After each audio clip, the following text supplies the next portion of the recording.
Jenderal Tito turun tangan Wali Kota Arlan diperiksa Kemendagri bersama Kapsek Roni Ardiansyah. Usai mendapatkan atensi dari Presiden Prabowo dan dibidik sang ajudan Rizky Irmansyah, kini Jenderal Purnawirawan Tito Karnavian Mendagri turun tangan. Tito dikabarkan marah dan memberikan teguran, sehingga memutuskan memanggil dan memeriksa Wali Kota Prabu Muli Arlan untuk diperiksa Inspektorat Jenderal Kementerian Dalam Negeri hari ini, Kamis tanggal 18 September tahun 2025. Pemeriksaan terhadap Arlan terkait dugaan pencopotan Roni Ardiansyah dari jabatannya sebagai Kepala SMPN 1. Benar, saat ini sedang berlangsung pemeriksaan di Itjen Kemendagri, ujar Kapuspen Kemendagri Beni Irwan dilansir Kamis tanggal 18 September tahun 2025.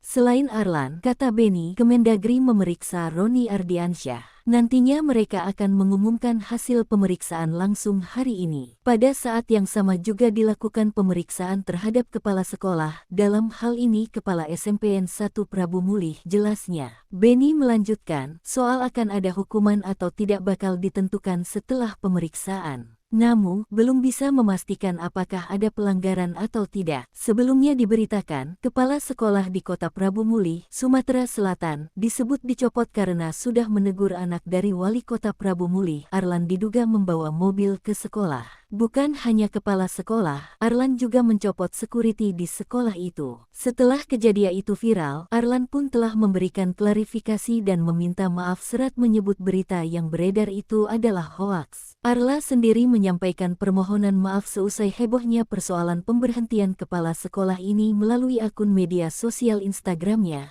@cak.arlan_official. Ia menyebutkan ada beberapa informasi terkait persoalan ini ada yang salah dan hoaks.